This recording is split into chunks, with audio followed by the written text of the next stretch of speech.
Dear students, अंग्रेजी में बात कर रहे हैं, थोड़ा सा समझ लिया करो। आप लोग ने देखा कि चाचा न्यूटन ने केपलर के नियमों से यह निष्कर्ष निकाला कि प्रत्येक ग्रह यदि सूर्य की परिक्रमा करते हैं तो उनको अपनी गति को बनाए रखने के लिए आवश्यक बल F उनके द्रव्यमान के समानुपाती और ग्रह और सूर्य के बीच की दूरी के वर्ग के व्युत्क्रम अनुपाती होती है। अब न्यूटन साहब ने बहुत से ग्रह और सूर्य तथा बहुत से अन्य दो पिंडों के लिए बहुत सारे जो है प्रयोग किए और कई सारे परीक्षणों के पश्चात ये आश्वस्त हुए कि ब्रह्मांड में कहीं कोई यदि दो पिंड स्थित होते हैं तो वे एक दूसरे को अपनी ओर आकर्षित करते हैं, और ब्रह्मांड में किन्हीं दो पिंडों के बीच लगने वाला आकर्षण बल जो एक दूसरे को वे आकर्षित करते हैं, वह आकर्षण बल क्या होता है, इसको न्यूटन ने 1686 ईस्वी में बकायदा प्रयोग के पश्चात प्रायोगिक आधार पर सत्यापित किया कि अगर कहीं कोई दो पिंड जिनके द्रव्यमान m1 और m2 हो r दूरी पर रखे, यदि कहीं कोई दो पिंड जिनके द्रव्यमान m1 और m2 हो r दूरी पर रखे हो तो वे एक दूसरे को अपनी ओर खींचते हैं, आकर्षित करते हैं, और इनके मध्य लगने वाला जो आकर्षण बल होता है, गुरुत्वाकर्षण बल कहलाता है, ये हमेशा न्यूटन की खोज है इन दोनों पिंडों के द्रव्यमानों के गुणनफल के समानुपाती होता है और इन दोनों पिंडों के बीच की दूरी के वर्ग के व्युत्क्रम अनुपाती होता है। और ये न्यूटन का इन दोनों मिलाकर बोला जाए गुरुत्वाकर्षण नियम कहलाता है। इसे इकट्ठा कर दो तो F प्रोपोर्शनल m1 m2 बटे r स्क्वायर या F बराबर g m1 m2 बटे r स्क्वायर, जहां g एक नियतांक है जिसे सार्वत्रिक गुरुत्वाकर्षण यूनिवर्सल गुरुत्वाकर्षण नियतांक कहा जाता है। और न्यूटन ने इसका मान, इसका मात्रक और इसकी परिभाषा बनाई। तो आपको बताना चाहूंगा एक बार फिर से, थोड़ा सा कुछ अब टेक्निकल बात बताऊंगा, कम टीचिंग है, बुक की बात नहीं। ब्रह्मांड में स्थित किन्हीं दो वस्तुओं के बीच लगने वाला आकर्षण बल, ब्रह्मांड में स्थित किन्हीं दो वस्तुओं के बीच लगने वाला आकर्षण बल गुरुत्वाकर्षण बल कहलाता है। और इस बल का मान दोनों पिंडों के द्रव्यमानों के गुणनफल के समानुपाती, बीच की दूरी के वर्ग के व्युत्क्रम अनुपाती, अर्थात यदि पिंड m1 और m2 द्रव्यमान वाले हो, r दूरी पर धरे हो, तो न्यूटन चाचा के हिसाब से उनके बीच लगने वाला गुरुत्वाकर्षण बल F proportional m1 m2 proportional 1/r square means F proportional m1 m2 by r square, F बराबर g m1 m2 बटे r स्क्वायर। बच्चों, गुरुत्वाकर्षण बल की कई सारी खासियत होती है। पहली, ये केंद्रीय बल होता है। जो बल दो बिंदुओं के बीच लगता है उसे केंद्रीय बल कहते हैं। और ये केंद्रीय बल है, इसलिए यह संरक्षी बल है, नष्ट होने पर पुनः प्राप्त किया जा सकता है। इस बल के विरुद्ध कार्य को हम प्राप्त कर सकते हैं। माने ये संरक्षी बल है, केंद्रीय बल है, विद्युत चुंबकीय बल है और प्रकृति का मूल बल है। आप याद करो, हमने पहले लेसन में आपको पढ़ाया था प्रकृति के मूल बलों के बारे में। तो पहला जो है गुरुत्वाकर्षण बल था, दूसरा स्थिर वैद्युत बल था, तीसरा प्रबल नाभिकीय बल था, चौथा जो है दुर्बल नाभिकीय बल था, यही था ना। तो ये संरक्षी बल है, केंद्रीय बल है, विद्युत चुंबकीय बल है और इसकी प्रकृति सदैव आकर्षण होती है। ये हमेशा जो है दो वस्तुओं के बीच आकर्षण जो है प्रवृत्ति वाला होता है। और इस बल का मान माध्यम पर डिपेंड नहीं करता।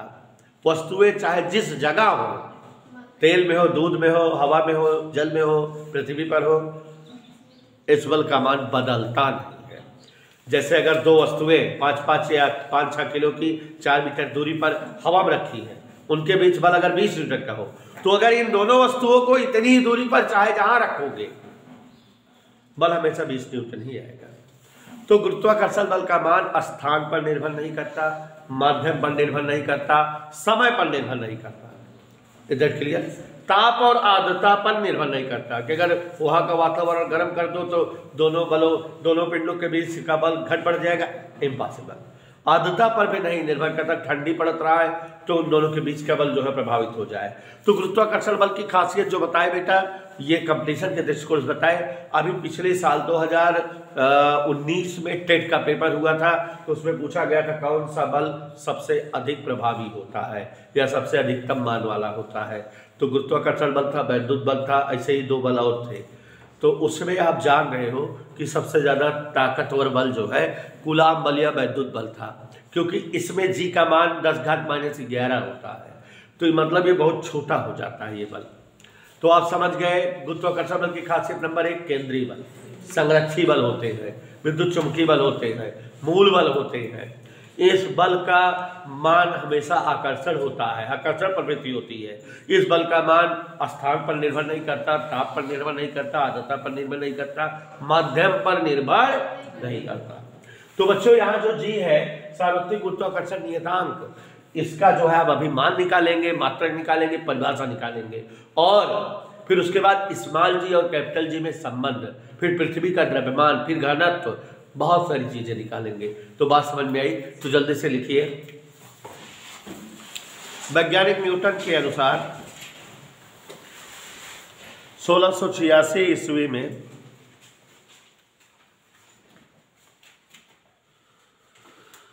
वैज्ञानिक न्यूटन के अनुसार 1686 ईस्वी में यह प्रतिपादित किया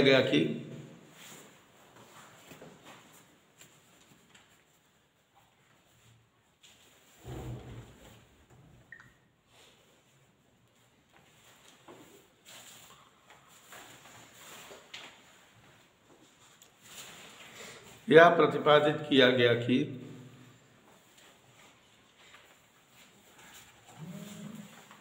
ब्रह्मांड में स्थित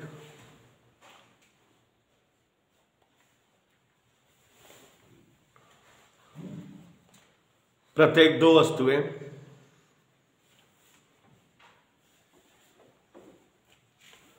एक दूसरे को अपनी ओर आकर्षित करती हैं, एक दूसरे को अपनी ओर आकर्षित करती हैं।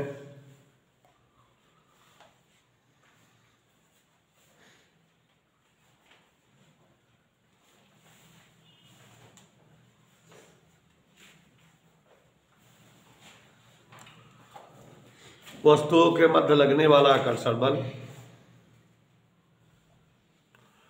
गुरुत्वाकर्षण बल कहलाता है।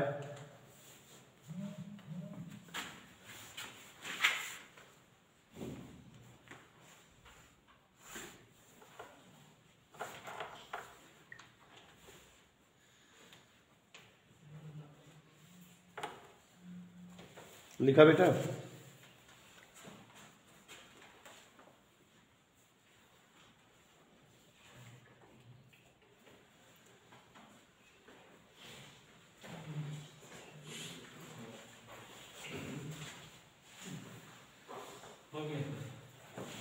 गुरुत्वाकर्षण बल कहलाता है। न्यूटन ने गुरुत्वाकर्षण बल के लिए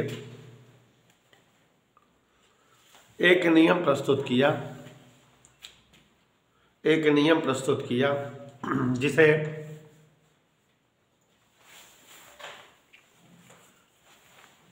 न्यूटन का सार्वत्रिक गुरुत्वाकर्षण नियम कहा जाता है।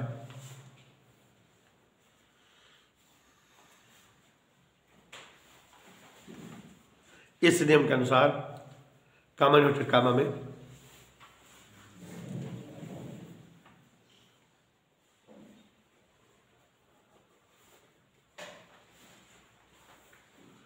ब्रह्मांड में स्थित किन्हीं 2 पिंडों के बीच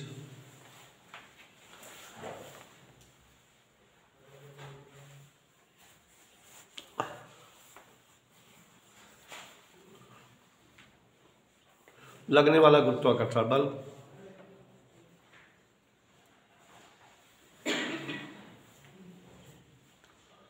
उन पिंडों के द्रव्यमानों के गुणनफल के समानुपाती। लगने वाला गुरुत्वाकर्षण बल उन पिंडों के द्रव्यमानों के गुणनफल के समानुपाती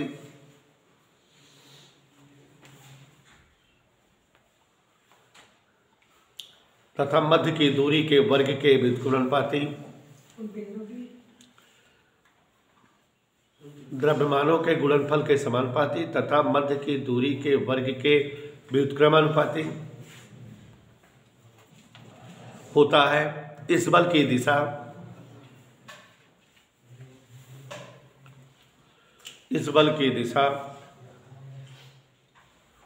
दोनों पिंडों को मिलाने वाली रेखा के अनुदिश होती है। थोड़ा तेज लिखो। इस बल की दिशा दोनों पिंडों को मिलाने वाली रेखा के अनुदिश होती है।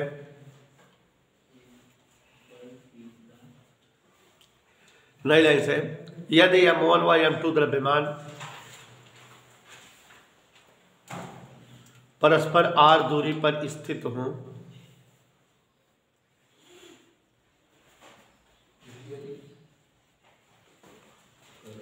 M1 व M2 द्रव्यमान परस्पर r दूरी पर स्थित हों तो उनके मध्य लगने वाला